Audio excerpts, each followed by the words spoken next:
नमस्ते मित्रों, मैं डॉक्टर विपिन कुमार।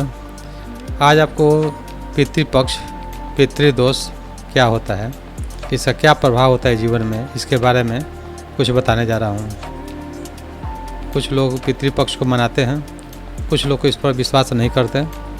इससे क्या होता है, लाभ हानि और बहुत सारी चीज़ों के बारे में पहले इसके बारे में व्याख्या करूँ कि पितृदोष है क्या।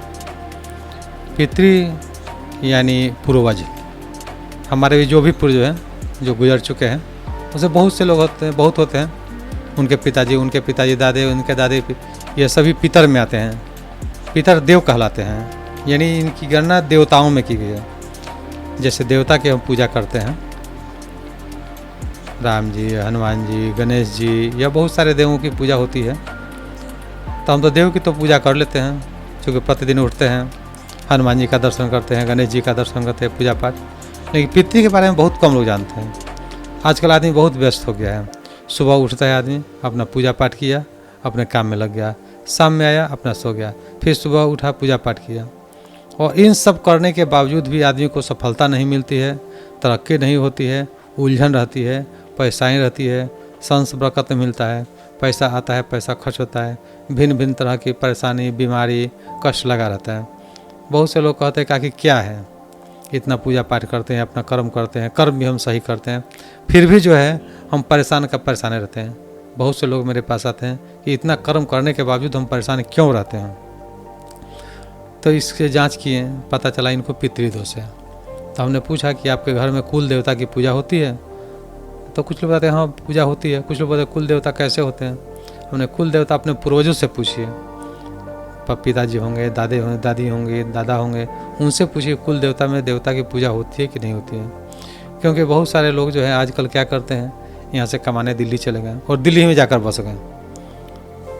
कुछ लोग गांव कभी आए कभी नहीं आए, तो उनको पितर दोष लग जाएगा। कभी गांव आए नहीं, अपना पितर का याद नहीं किए। पितर क्या है, हमारे पूर्वज हैं, उनको याद करना बहुत ज़रूरी है। वे आस में रहते हैं कि हमारे जो परिवार के लोग हैं कभी हमको मानेंगे। इसलिए जो है भगवान ने या प्रकृति ने कहिए पितृपक्ष यानी पितर देवताओं को 15 दिन का समय दिया कि किसी तरह समय निकाल कर आप उनको याद कीजिए, उनके लिए कुछ कीजिए। जैसे मान लिया हनुमान जी का दिन हो गया मंगलवार, गणेश जी का भी दिन होता है, हर देवताओं का दिन होता है। लेकिन आपने कभी नहीं सोचा होगा कि पितर कौन सा दिन होता है। तो पितर का दिन नहीं, पितर के लिए एक पक्ष मनाया जाता है। एक पक्ष 15 दिन का होता है, जिसको हिंदू शास्त्रों में आश्विन कृष्ण पक्ष पूरा होता है। एक कम से लेकर यानी 1 से लेकर और अमावस्या तक है। जैसे इस साल का वर्णन करें 2022, तो 11 सितंबर 2022 से लेकर 25 सितंबर 2022 तक पितृपक्ष है। इसमें पितर को याद करना चाहिए, यह पितृ को समर्पित है। जैसे आजकल मान लीजिए छात्र दिवस होता है, मजदूर दिवस होता है, माता दिवस होता है, पिता होता है, पिता के लिए कुछ दिन समर्पित, मैंने सरकार के तरफ से भी कुछ बना दिया गया है, फादर्स डे, मदर डे। लेकिन ये तो अंग्रेज के अनुसार हो गया। लेकिन पितर के लिए तो कोई डे आज तक बना ही नहीं, ना कोई इस पर विचार किया। लेकिन हमारे धर्मशास्त्रों में देवताओं के लिए, पितर के लिए भी व्याख्या किया गया है कि पितृपक्ष में जो आश्विन महीना के कृष्ण पक्ष में आता है, आप पितर को याद कीजिए। उनको किसी योग्य ब्राह्मण को बुलाकर उनको संस्कार कुछ होता है, और नहीं समझ में आवे तो आप नदी किनारे चले जाइए, एक तांबे का लोटिया ले लीजिए, पहले नहा लीजिए। नहाने के पहले जो है दाढ़ी मूछ इत्यादि बना लेना चाहिए। कुछ लोग केस इत्यादि सब मुड़वा लेते हैं, और नहीं उससे कहते दाढ़ी मूछ कम से कम बना लीजिए।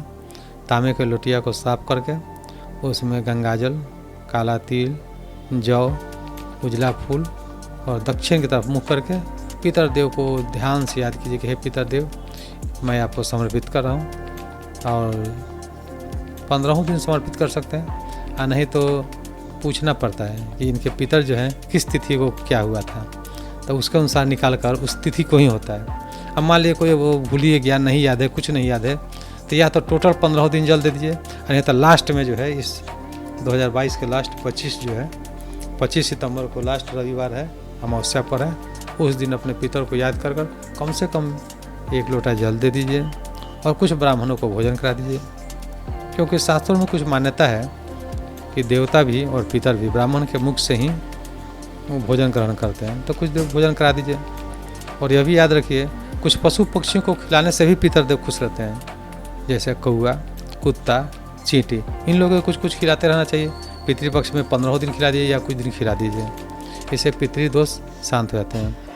एक बात याद रखने की योग है, पितृदोष लग गया तो अशांति परेशानी ही रहेगी।